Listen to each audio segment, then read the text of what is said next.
ഏറെക്കാലത്തെ ശോചനീയാവസ്ഥയ്ക്ക് ശേഷം വികസന കുതിപ്പ് നടത്തുന്ന ആക്കോട് ഗവൺമെന്റ് LP സ്കൂളിന്റെ ഹൈടെക് കെട്ടിടോദ്ഘാടനവും 122ാം വാർഷികവും നാടിന്റെ ഉത്സവമായി. കേരള സർക്കാർ പ്ലാൻ ഫണ്ടിൽ നിർമ്മിച്ച 1 കോടി രൂപയുടെ ഹൈടെക് കെട്ടിട ഉദ്ഘാടനം പൊതുവിദ്യാഭ്യാസ മന്ത്രി വി ശിവൻകുട്ടി ഓൺലൈനിൽ നിർവഹിച്ചു. മുഖ്യാതിഥിയായി പങ്കെടുത്ത ET മുഹമ്മദ് ബഷീർ MP ശിലാഫലകം അനാച്ഛാദനം ചെയ്തു. 122ാം വാർഷിക പരിപാടികളുടെ ഉദ്ഘാടനവും ET മുഹമ്മദ് ബഷീർ MP നിർവഹിച്ചു. TV ഇബ്രാഹിം MLA അധ്യക്ഷത വഹിച്ചു. പൊതുമരാമത്ത് വകുപ്പ് assistant engineer MK Najla report അവതരിപ്പിച്ചു. സർവീസിൽ നിന്ന് വിരമിക്കുന്ന ഹെഡ് മിസ്ട്രസ് മുന്താസ് ടീച്ചർക്ക് ചടങ്ങിൽ യാത്രയയപ്പ് നൽകി.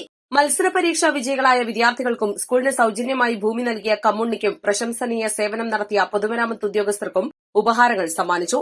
Vazhakkad gram panchayat president MK Naushad, Kondotty block panchayat standing committee chairperson Raseena, panchayat Muslim League president MC Siddique, മണ്ഡലം കോൺഗ്രസ് മുൻ president CK Muhammad Kutty, CPM area committee അംഗം AP മോഹൻദാസ്, MC കബീർ എന്നിവർ ആശംസ നേർന്നു. ദീർഘകാലം സ്കൂളിൽ സേവനം ചെയ്ത പരമേശ്വരൻ പിള്ള പത്തനംതിട്ട, രാമചന്ദ്രൻ അനന്തായൂർ, EK ഹമീദ് കാരാട് എന്നിവരെ TV ഇബ്രാഹിം MLA ചടങ്ങിൽ പൊന്നാടയണിയിച്ചു. PTA പ്രസിഡന്റ് CK ഷാക്കിർ സ്വാഗതവും സ്റ്റാഫ് സെക്രട്ടറി VP സദറുദ്ദീൻ നന്ദിയും പറഞ്ഞു.